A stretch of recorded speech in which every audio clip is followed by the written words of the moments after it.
Yinka, it's good to see you. It's good to be here, Billy. So we've probably known each other. We were just trying to work out there about maybe 15 years in various sort of forums. Uh, Yinka is the pastor of the Gate Church in Reading. The source of the turning over the last few years has been a great blessing to the nation. And this year, Yinka, you are the president of the Baptist Union for Great Britain, which is an incredible honor, isn't it? So fantastic to see how God has used you over these years. And as you can see, you're a black Scottish Nigerian. Come on. Now, we're talking here because, of course, with the racial injustice, inequality issues being raised right now, you wrote a very powerful article on your Facebook post about a week after the death of George Floyd that really was quite a powerful statement. And I've known you all that time, but we've never talked about race. I'm not an activist, Billy. I'm not an activist. I love talking about church. You get me into the subject of church. I'll talk about it all day long. I'm not a social activist. Probably maybe to my shame, I don't know. But I'm certainly activism is not anything that's I'm wired to really. Yeah. So to write that post, which was basically headed "Racism Exists," I mean, you talked about racism at school, in the workplace, in the judicial system, and in the church. That was quite shocking to read. I mean, it's been shared over 600 times, over 280 comments. It's just been viewed so often. So clearly, it's touching something. So just expand a bit on what drove you, led you from someone who had not necessarily spoken out too much about the racial issue to put that post out, Yinka. We want to listen, we want to hear. Well, I, to be honest with you, Billy, watching it going on TV, I've got my kids are mixed race. I'm married to a white Scottish redhead. My kids are mixed race. They're always talking about issues of race. They're always talking about, my eldest son did law, so he loves arguing about all kinds of stuff all the time.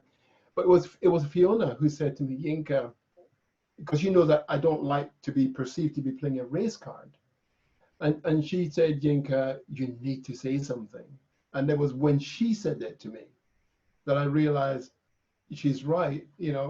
God has given a position and a voice, and to betray people who are suffering by not speaking up. Before I could say other people have got positions of, they're all doing a good job, I don't have to worry about it. But I realized God had set me up and I had to say something.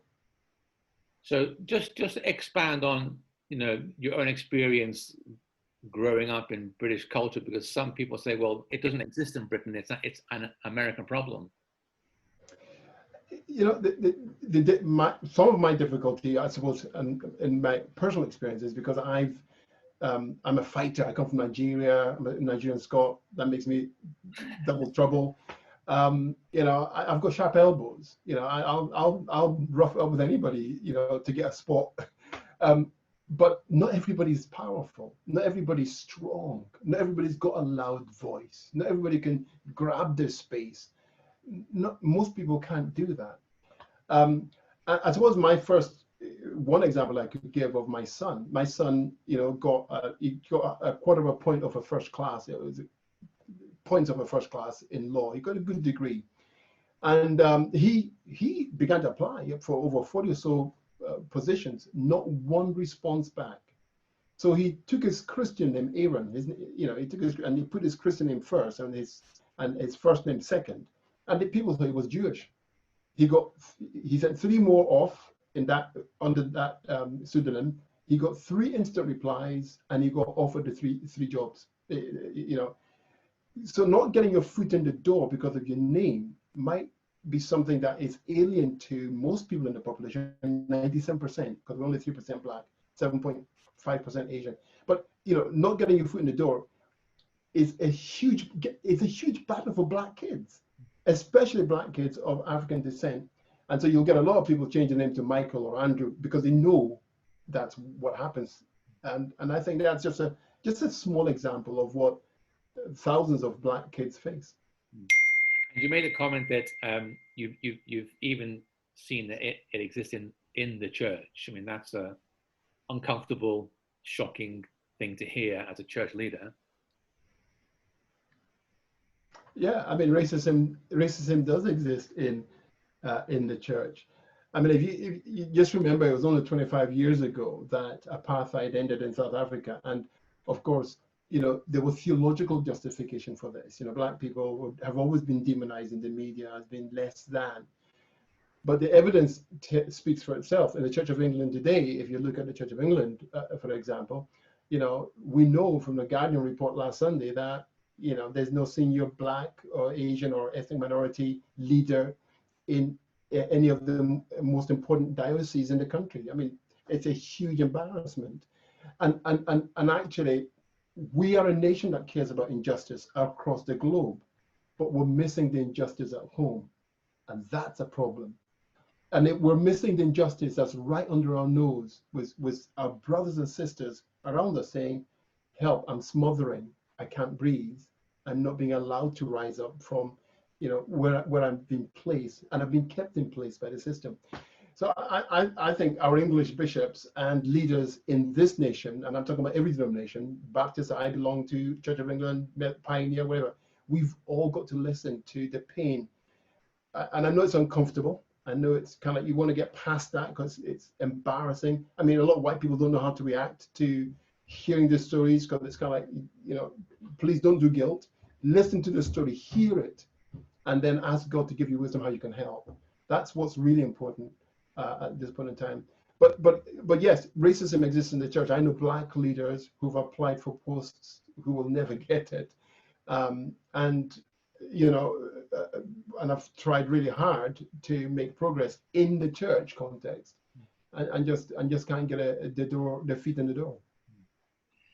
So I heard someone say to me, this is a moment when it's easy to react, but the important thing is how we respond. And to me, that's an important question to ask: is that what do you feel our response should be? What would be your advice to me as a white church leader? I'm reacting now. I'm feeling the pain, but how do I respond? What do I need to put in place or do or change, or what's? Billy, you are just amazing. I mean, and I think people like you are amazing, where your humility is evident, it's obvious, and there are many white leaders like you who are expressing real humility. It's not something you fully understand, but you're really wanting to help. You want to engage with it. Now but there's an awful lot of other individuals who want to change the narrative, change the story, change the subject line, talk about other things. So for example, all lives matter, not just Black lives, as if one is saying all lives don't matter. The reality is there's a specific problem. I think having listened, okay, I think you need to let people, remember the Truth and Reconciliation stuff that Nelson Mandela did in Northern Ireland, where people just listen to each other. I think there's healing in listening. Some of my white colleagues are saying, you should just forgive. But actually, forgiving isn't enough. There needs to be repentance. The welcoming community need to repent of what it's done to those who've been welcomed in.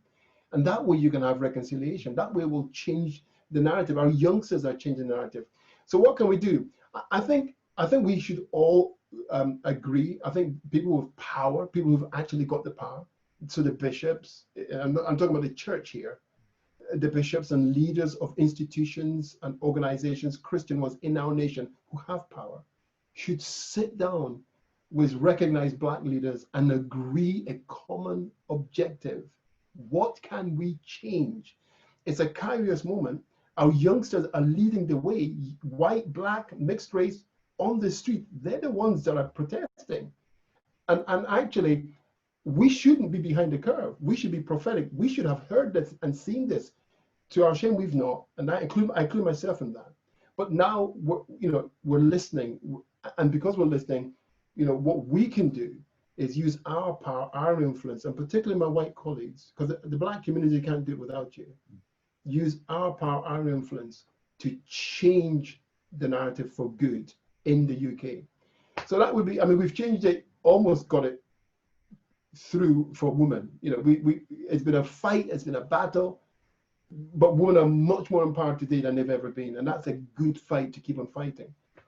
But also we need to change it for Black people. So I'll say one thing, Billy, about this. So for example, the police know that 9% of the population confess, you know, admit that they use, 9% of the white population admit they use drugs. They know their own figures that 4.7% of Black people use drugs. So you're twice as likely to meet a white guy on the street that's using drugs than a Black guy on the street. But they stop and search Black people 40 times for every 4 white person. It's just wrong. And that's how Black communities have been criminalized. So I think there's a lot to be done. And I think it starts with listening, but I think from then we've got to have rather than platitudes, there's got to be a strategic outcome that we all agree we're looking for.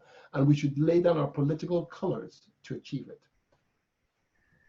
Yinka, that's great. I want to encourage you to keep using your voice, and I want to commit to keep using my ears to listen to what it is that you have to say, and people like you, and whatever the Spirit of God is saying in the midst of all that. So God bless you, Yinka. Thanks for that.